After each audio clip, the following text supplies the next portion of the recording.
morning, good afternoon, good evening, wherever you are in the world, and welcome to the Curvy Spot with me, Jill Barham, and me, Amanda Potter. Hello, welcome back. So we made a little recording for you about tarot. Amanda did some tarot cards for me and for herself, actually, because I was feeling a bit grim until that happened. And at the time when we did that, you said you've had a really good day. So do you not get miserable then and fed up, Amanda? Gosh, yes. Yesterday I was struggling. I spent most of the day being really down on myself because I just felt bloated and overweight and so yeah, I even got to the point where I decided I would make myself feel better with a chippy tea, with it being Friday. And so I put my flip-flops on and flip-flopped up to the chippy, and I got close and I just felt so much better being out, because I'm always in, yeah, and just being out and the energy from the trees and just the music that was playing in the car as I passed at the lights, and I just thought, I don't need chippy at all. So I just nipped into the shop that was there because I thought, I'm here now. So I just picked up a few bits and I came out and I thought, I've made the right choice there. You know, I feel so much better, and chippy would just make me feel bleh all night. And as I made that choice and across the road, a car came towards me with 3 3s on it. And now 3 3s to me is a sign that the ascended masters are with me and helping me. And I just thought, oh, well, thank you, because I feel much better.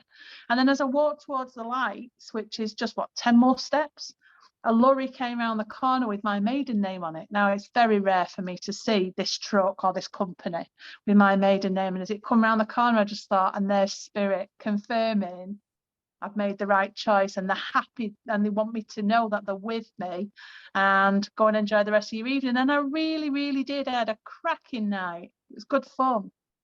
Well, it's interesting, isn't it? Because before I started working with you, the only thing that I would be really conscious of that worked for me on a consistent basis was my parking angel. She's always very reliable. Parking angel for years and years and years. But what I've subsequently, particularly since we've been spending time together, is we go out and you're seeing signs all the time. So fortunately I'm driving, so you've got the opportunity to look. Oh, the advantage, yeah. You're always saying to me, oh look, there's 666, or there's 444, or there's 555, this means this and this means this.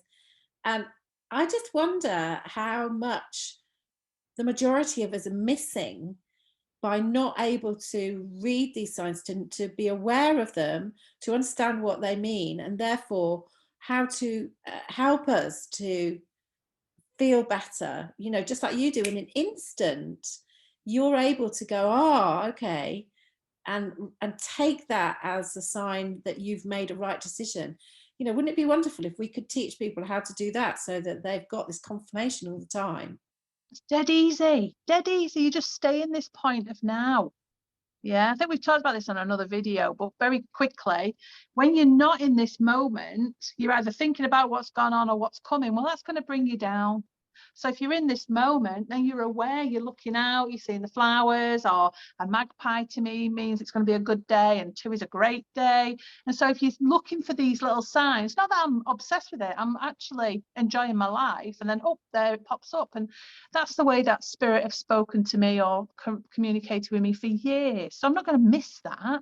It'd be like ignoring the person in the back of the car, you know. Yeah. And so I think when you start to live in the moment and you're seeing things, then make a note of them, and then maybe even go and Google the spiritual meaning. You've got to realize that for many years I was very low because I was very much in my head. I didn't believe I was cutting the mustard. I was worried. I was trying to people please just to get by because I thought I was rubbish, whatever, years ago. Yeah. So I've learned these tricks, and they're not something you just flip the switch and then you're doing it forever. You have to constantly remind yourself, no, you don't need to feel low. I've got a list. You've seen my list. If I feel low, then I can't even be bothered to think about how I can lift myself.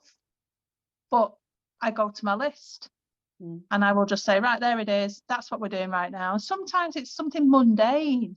If the ironing pile is getting too high, that's going to bring me down every time I see it. So I think, no, I'm going to listen to music and I'm going to do my ironing. And it's weird because I'll be in the moment, because I don't like messing about ironing. I get the job done and quick and I'm concentrating. And that's when I've got a blank mind and I get loads of messages from the other side. Do you want to try it? I think we need to talk about the other side, All because right.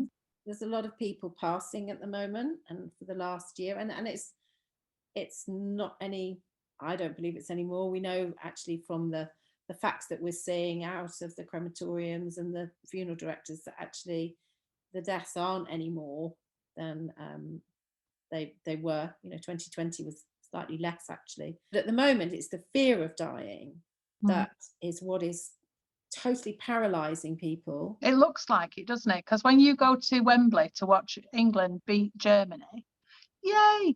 But when we actually see that, you're so upbeat, you're so happy, you're on it. You're not going to catch a virus anyway. Yeah. And so these people who are walking around with the masks on full of fear are likely to catch a virus or be poorly.